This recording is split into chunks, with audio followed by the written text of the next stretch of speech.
Maria Montessori nasceu em 1870 no leste da Itália, filha de Alessandro Montessori e Renilde Stoppani. Ao completar 12 anos, sua família, de modesta condição econômica, muda-se para Roma, visando oferecer para a filha as oportunidades de uma educação mais completa. Aluna de uma escola elementar pública, Montessori não foi o que podemos chamar de aluna brilhante, mas a vivência na capital, rica de ideias novas e particularmente fascinante, fomentada pela reunificação da Itália e pela afirmação e desenvolvimento de novas instituições democráticas, fez com que Montessori adquirisse alguns aspectos que viriam a se juntar ao seu caráter forte e que a marcaria para sempre. Montessori foi a primeira mulher italiana a frequentar a Faculdade de Medicina. Em 1896, conclui o curso na Universidade de Roma, com tese na área de psiquiatria. Neste mesmo ano, engaja-se no movimento feminista e participa de vários congressos na Europa. Durante 12 anos, Montessori trabalhou como professor auxiliar na Clínica de Psiquiatria da Universidade de Roma, onde conhece os métodos de educação especial de Édouard Séguin e de Itard, e onde conclui que a questão das crianças anormais era mais pedagógica que médica. Frequenta os cursos de filosofia e psicologia experimental na Universidade de Roma. E ela foi levada então a uma sala para ver crianças e era uma sala completamente nua, porque as pessoas que cuidavam consideravam que as crianças destruíam tudo.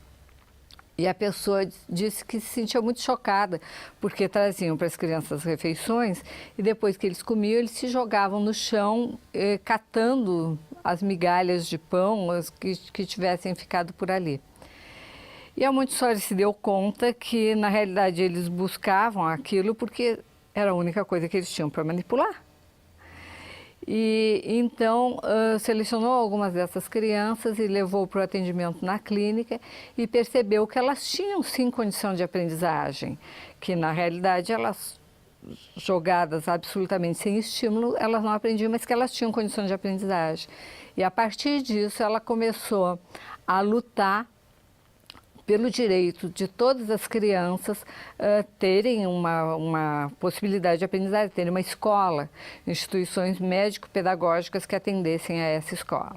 Essas crianças fizeram exames escolares iguais aos das crianças das escolas normais, das escolas tradicionais, e saíram muito bem nos exames. Aí a Montessori disse, bom, mas então o que há com as crianças normais? Provavelmente elas não estão sendo tão estimuladas quanto deveriam. Em 1904, trabalha na educação de crianças de uma creche para filhos de operários, do bairro de San Lorenzo, em Roma. 3 anos mais tarde, inaugura a primeira Casa dei Bambini, Casa das Crianças, que será o modelo das instituições montessorianas. A Casa dei Bambini foi, assim, uma explosão de novidades. E Montessori era bastante bem relacionada, ela era amiga da Rainha Margarita e consequentemente, que era uma das patronesses desse trabalho.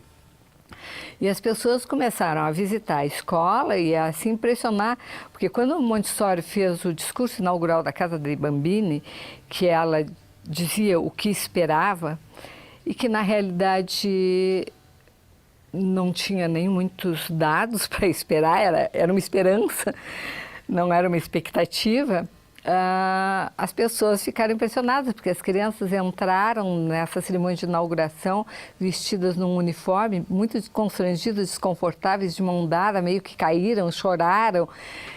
E 3 meses depois as crianças estavam muito sociáveis. Então, isso despertava muita curiosidade, muitos comentários.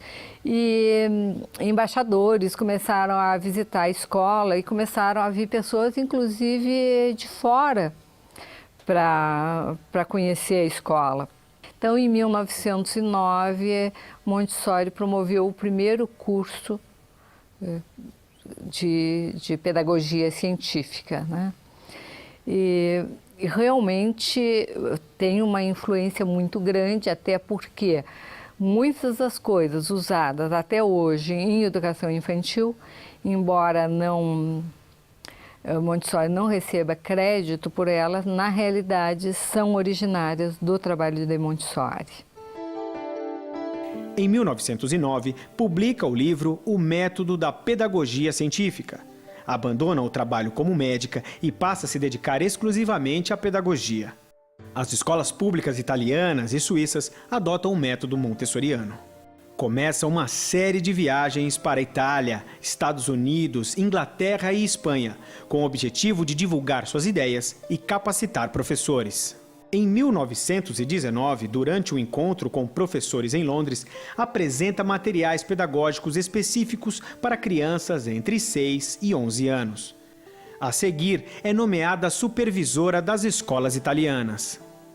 Em 1924, o ditador fascista Benito Mussolini concorda em dar suporte para as escolas montessorianas. Mas, 7 anos mais tarde, estas escolas são fechadas por se recusarem a apoiar o regime fascista. Maria Montessori sai da Itália e vai iniciar um período de viagens e estadias em vários países: Espanha, Inglaterra, Holanda e Índia.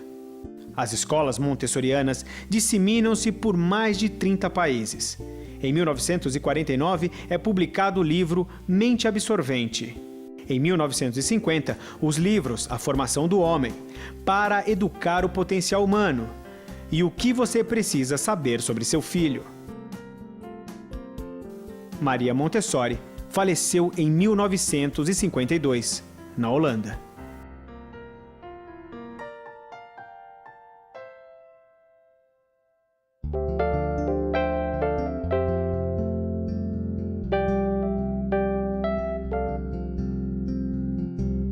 Eventualmente ela foi convidada para trabalhar com crianças pré-escolares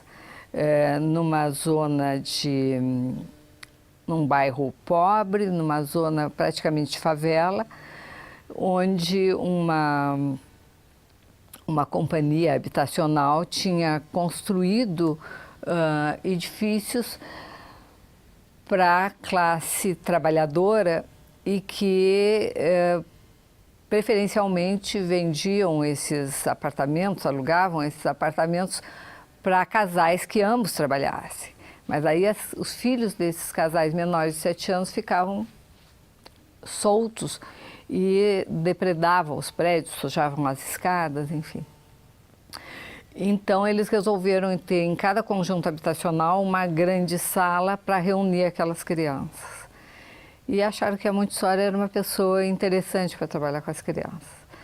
Ela aceitou e começou a trabalhar com esses meninos que eram muito tímidos, que eram, ela diz assim, praticamente selvagens, e não tinha não tinha uma instalação muito adequada, porque eles só podiam ter móveis de escritório. Então ela conseguiu que cortassem mesas e cadeiras e tal, para o tamanho das crianças, e começou usando alguns dos materiais que já usava com as crianças deficientes. E quando ela começou esse trabalho, ela pretendia realmente um trabalho de pesquisa. Então ela diz que, embora tivesse lido e estudado as teorias de pensadores anteriores a ela na educação, que ela não pretendia se ater a nenhuma teoria, não queria chegar com uma teoria, ela queria simplesmente observar.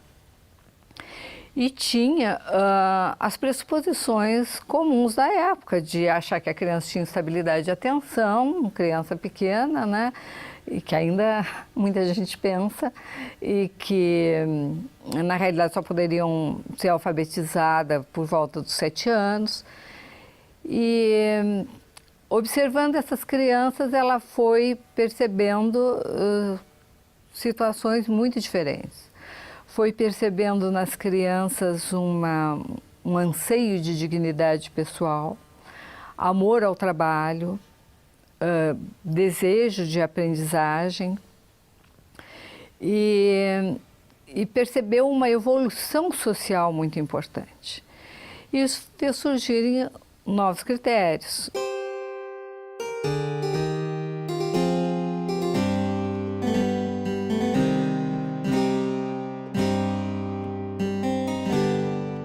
Um dos primeiros critérios, um dos primeiros conceitos que surgiu foi o conceito de normalização, que muitas vezes é muito mal interpretado. As pessoas pensam que a Montessori pretende adequar as crianças aos conceitos sociais existentes, né?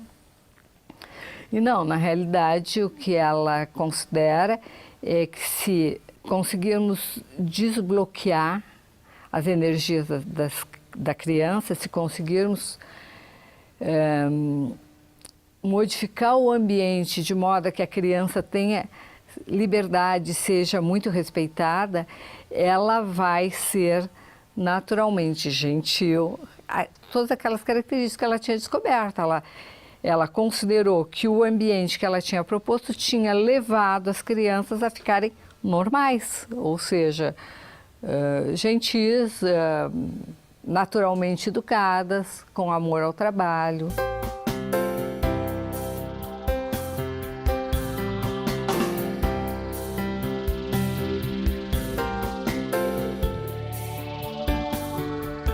Outro conceito que surgiu foi a questão da atenção.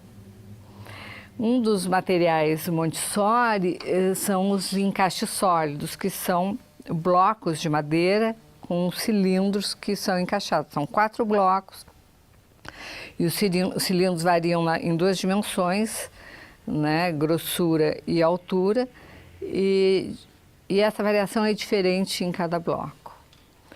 E uma criança de cerca de 3 anos, usando esses blocos no ambiente de liberdade que a Montessori propunha, ela repetiu esse exercício por 43 vezes. Montessori, inclusive, movimentou a criança, trocou de lugar e ela continuou fazendo o exercício até terminar e ficar assim, né, com uma aparência relaxada, segundo a Montessori, assim como quem despertou de uma soneca tranquila. Então, ela percebeu, descobriu o conceito de polarização da atenção e percebeu que a criança pequena, se deixada em liberdade de repetir o exercício que ela estiver fazendo pelo tempo que ela precisar para satisfazer a sua necessidade interna, ela tem a condição de manter a atenção.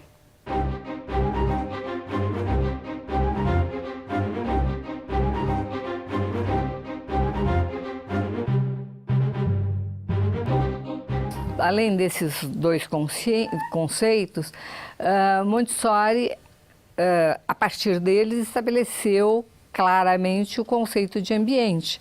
Porque o que ela percebeu? Que foi o ambiente proporcionado àquelas crianças que fez com que aparecessem essas características.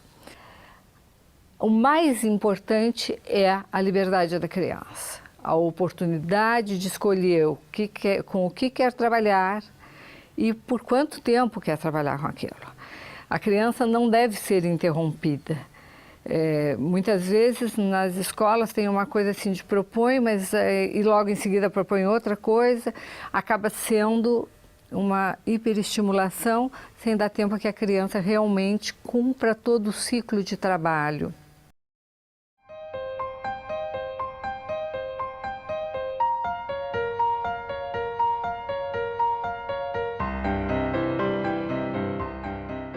Aconteceu na casa dei Bambini que as crianças...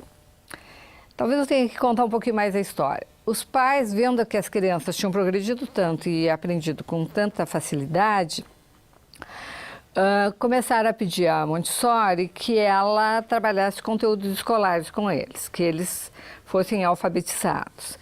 E ela achava que não era a hora. E as mães argumentavam que as crianças ali com ela eram tão felizes e aprendiam com tanta facilidade, enquanto que os filhos mais velhos na escola penavam para aprender, insistiram que ela proporcionasse a eles a aprendizagem de leitura e escrita. Ela então resolveu fazer isso como uma experiência e resolveu que começaria na mesma época que a escola normal e que usaria alguns materiais como o alfabeto recortado, letras de lixa, para que as crianças, que eram materiais que ela já havia usado com as crianças deficientes.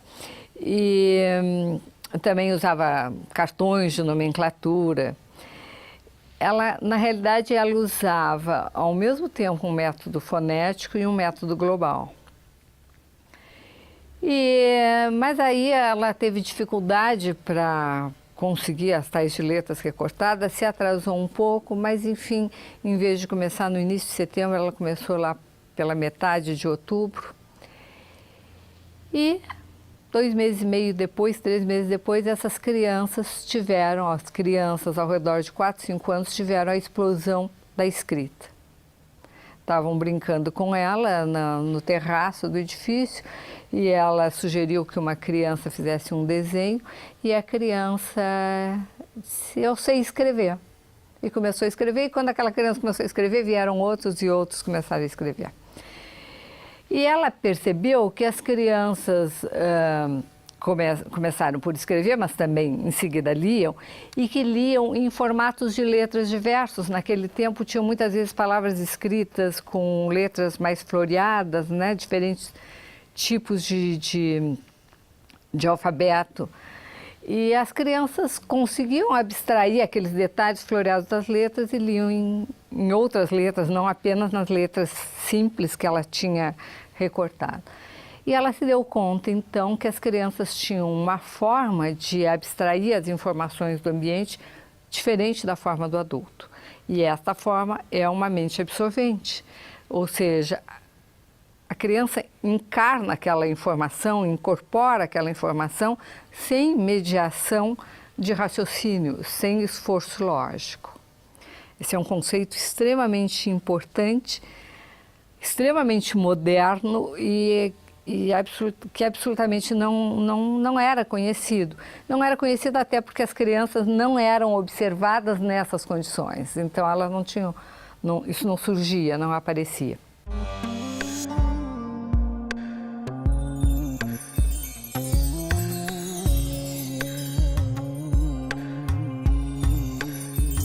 E também a Montessori percebeu que existem períodos sensíveis, que é um conceito biológico de De Vries, que viu isso nas lagartas que se movimentam em direção à luz, né? Tem um fototropismo.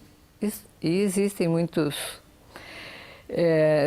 elas se movimentam na direção das folhas mais tenras, mais verdes, que justamente ficam mais iluminadas. E então Montessori usou o mesmo conceito para descrever que as crianças, em determinados momentos da vida, estão especialmente voltadas para determinadas informações que correspondem à sua necessidade de desenvolvimento.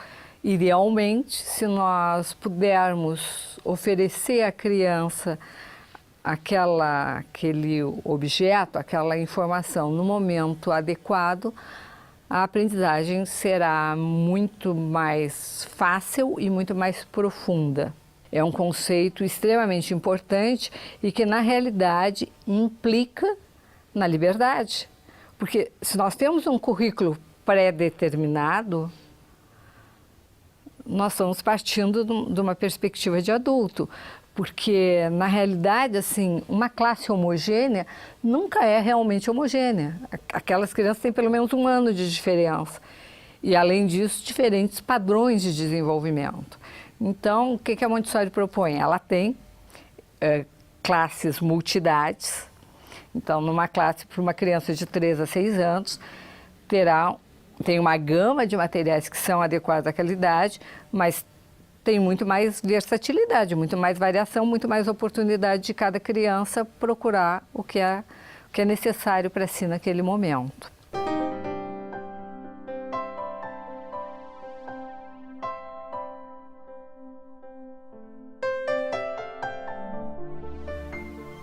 Vendo todas essas capacidades que surgiam na criança, né? Como eu citei, que ela percebeu já em São Lourenço, Montessori começou a pensar como é que isso acontecia. E então ela criou o conceito, criou a metáfora, digamos, de embrião espiritual, que faz um paralelo com um embrião fisiológico. Assim como da célula inicial se criam todas as células de forma especializada e se formam todos os órgãos, também e não se sabe exatamente como é, né? Não se sabe como é que isso vem programado. Da mesma forma se formam as características mentais. Então, esse é o sentido do embrião espiritual. É o sentido de que o ser humano nasce com essas potencialidades. Claro que essas potencialidades precisam do ambiente para se desenvolver e a extensão do desenvolvimento vai depender realmente do ambiente ser favorável ou ser um ambiente obstaculizante para aquele desenvolvimento.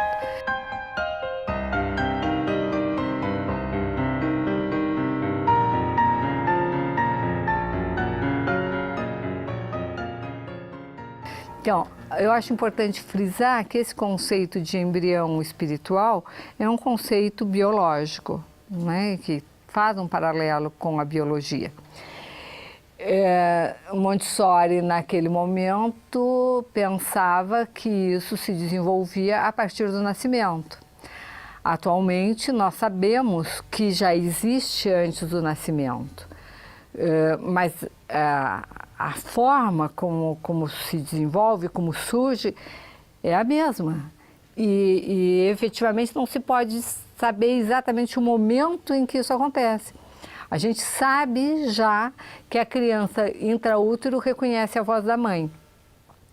Para a criança reconhecer a voz da mãe, ela precisa ter posto atenção, precisa ter funcionado a atenção para ela reconhecer. Precisa, logo depois de ter colocado atenção, ela precisa julgar, fazer uma comparação. Porque ela seguramente ouve a voz da mãe, ouve a voz do pai, ouve a voz de outras pessoas que estão no ambiente intraútero, né? E para saber se é voz da mãe, não voz da mãe, é um julgamento feito em cima de uma comparação, que é uma atividade, uma função da inteligência. Estas potencialidades se formam pelo exercício, é o conceito atual de psicologia e de neuropsicologia, uma combinação entre estrutura e função. O coração vai batendo e se formando, né? E da mesma maneira, a mente vai funcionando, até mesmo com a formação do corpo, com o aparato fisiológico, por exemplo, da audição, que é o primeiro sentido que funciona, pelo menos o primeiro sentido da distância. A gente não sabe exatamente como é que fica em relação a tato, né? Mas os conceitos são formados já intraútero, por exemplo, né? Dentro, fora, a criança forma intraútero botando o dedo na boca. Não tem palavras, não tem conceitos, mas tem a experiência do conceito, a experiência corporal. Então, Montessori percebeu isso e percebeu a importância do ambiente, da liberdade da criança no ambiente para construir essas funções mentais. A criança não é ensinada, ela constrói. Tudo desde este princípio.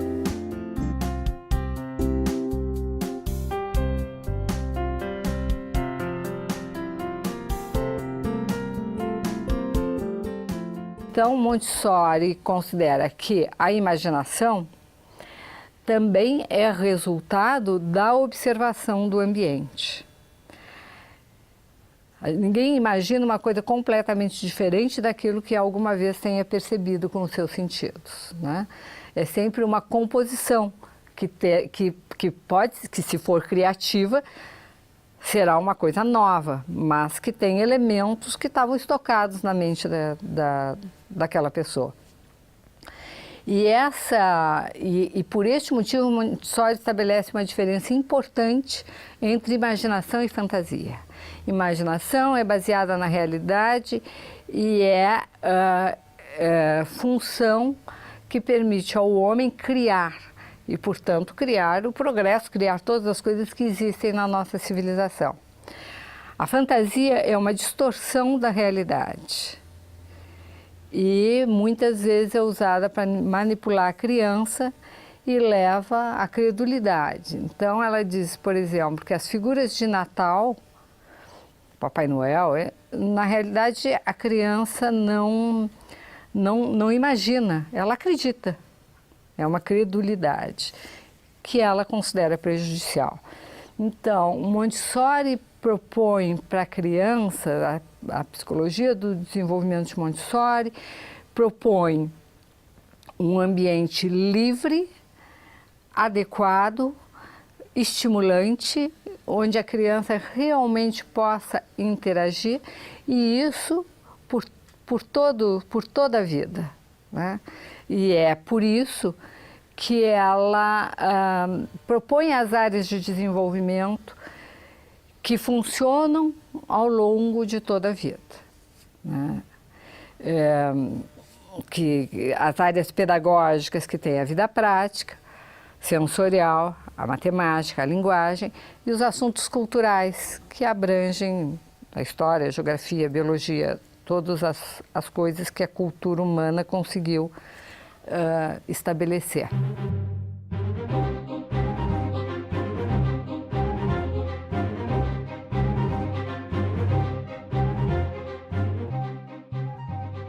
Então, Montessori propõe essas áreas para todo o período de desenvolvimento. Montessori, como muitos outros autores, ela considera planos de desenvolvimento. Ela tem a criança, são 4 planos, de 0 a 6 anos, 6 a 12 anos, 12 a 18, 18 a 24, 18 em diante. Montessori tem 2 quadros em relação a esses planos de desenvolvimento. Num dos quadros, ela representa os planos de desenvolvimento com triângulos, que são todos da mesma área e que têm coloridos diferentes. O primeiro e o terceiro são vermelhos, o segundo e o quarto são azuis. E esses quadros têm todo um significado. A linha horizontal significa o desenvolvimento cronológico, enquanto as linhas inclinadas são o desenvolvimento psicológico. Os vértices dos triângulos representam o ponto onde as características do período estão na sua expressão máxima.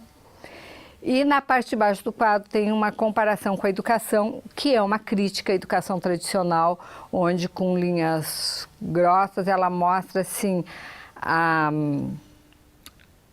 divisão entre os períodos, a divisão artificial entre os períodos. No segundo quadro, chama-se o bulbo, e é como se fosse um bulbo, então é um grande saco e depois afina.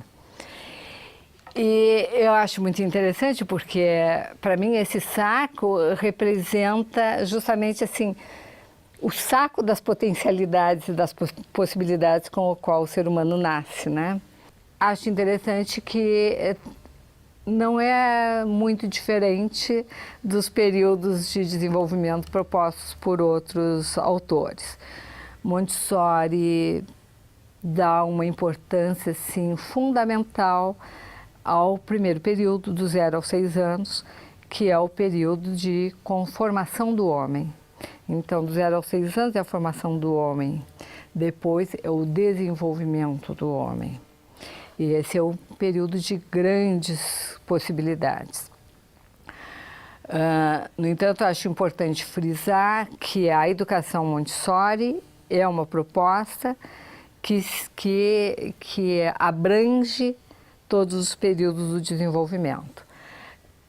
Ela realmente começou trabalhando com crianças de 0 a 6 anos E nessa proposta, com o material pedagógico usado, a criança é completamente alfabetizada, a criança aprende a análise sintática e a criança domina as 4 operações, conceitos numéricos, frações, é muito rico. No primeiro período, que vai do nascimento aos 6 anos, a criança realiza sua própria construção através da exploração e da absorção do ambiente que a circunda. Sua inteligência trabalha em função do externo e das relações superficiais existentes entre os objetos e as suas qualidades. É um período essencialmente sensorial. Na proposta dos 6 a 12 anos, a Montessori propõe o estudo do universo, o conhecimento do universo. E essa proposta foi elaborada já em colaboração com o filho, com Mário Montessori.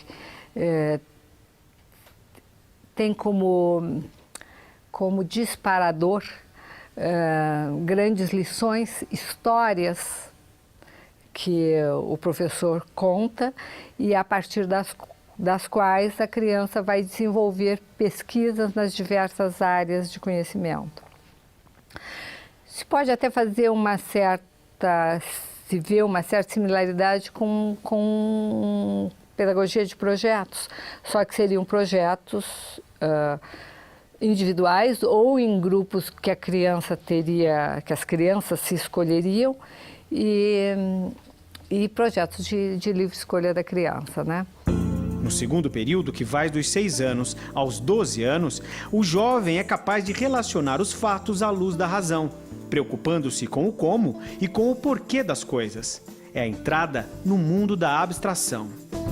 E na adolescência, Montessori já propõe uma integração da criança, uma vivência com o mundo do trabalho, de uma forma naturalmente adequada, protegida, especial, mas que a criança já tenha uma percepção de como é que funcionam as relações econômicas e como é que ela pode colaborar na sociedade.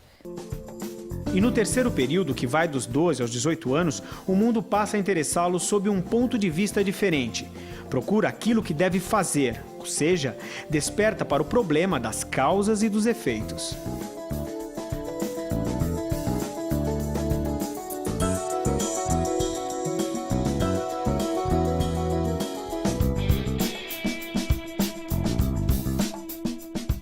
Quando ela começa trabalhando com a criança de 6 a 12 anos e com a educação cósmica com a possibilidade da criança imaginar coisas que não estão tão perto dela, né? Ter ultrapassado a necessidade sensorial, a intenção é de que a criança consiga perceber o seu papel no mundo, né? E qual é a posição do homem no mundo.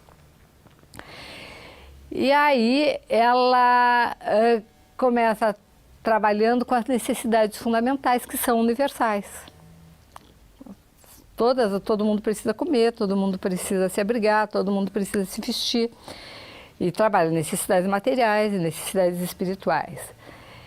E as tendências naturais, que são as tendências para a satisfação dessas necessidades.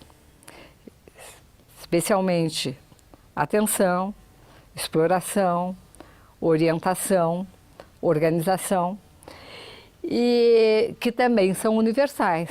Agora, a forma de satisfazer essas necessidades depende do ambiente, então varia. Todo ser humano constrói abrigos, mas os abrigos são diferentes se a pessoa mora num país frio ou num país quente, na beira de um rio ou no alto de uma montanha. Esse estudo das necessidades, da forma de satisfação das necessidades, embasa a história e a geografia.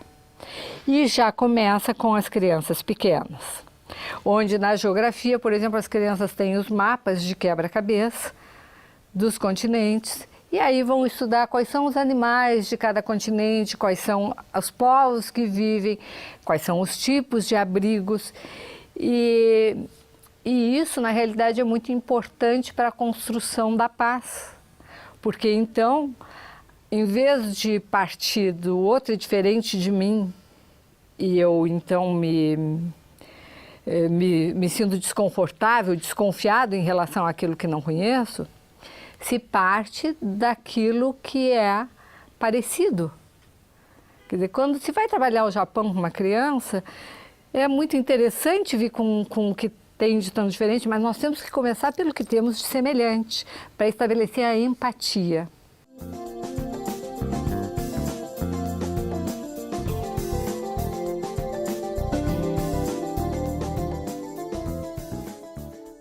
Para Montessori, educação cósmica fazia referência ao respeito às leis estabelecidas na estreita relação entre natureza, vida e sociedade humana, reconhecendo que é a tarefa cósmica de cada ser que mantém a harmonia da vida e que torna possível a evolução.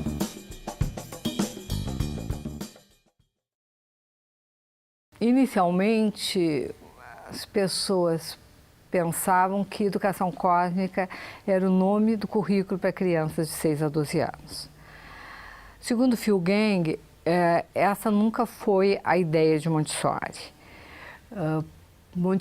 Educação cósmica para Montessori é um conceito filosófico que perpassa todos os níveis de desenvolvimento. E atualmente é assim que se trabalha, e digamos assim, embora muitas vezes se possa encontrar nas escolas assim, uma estante de educação cósmica, onde tem linhas do tempo, onde para crianças pequenas tem exercícios que se mostra os elementos, a terra, o ar, a água. Na realidade, a educação cósmica deve estar em todas as áreas.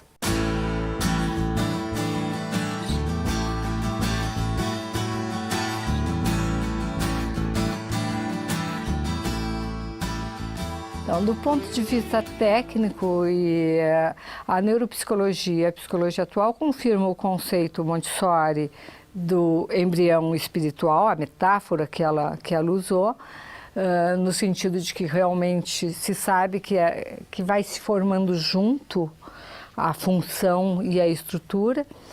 E também assim, a autoconstrução do ser humano, a autoconstrução do conhecimento, a ideia do ser humano como um caso biológico, é exatamente o que Varela e Maturana apresentam com o conceito de autopoiese e toda esta visão de situações que ocorrem no ser humano e que ocorrem também em outros seres animais de forma semelhante.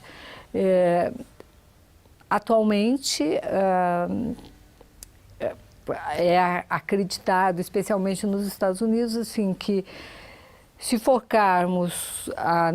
partirmos do entendimento neuropsicológico, o sistema de educação que pode levar a uma educação universal, a que realmente todas as crianças aprendam como têm o direito de aprender, é o sistema Montessori.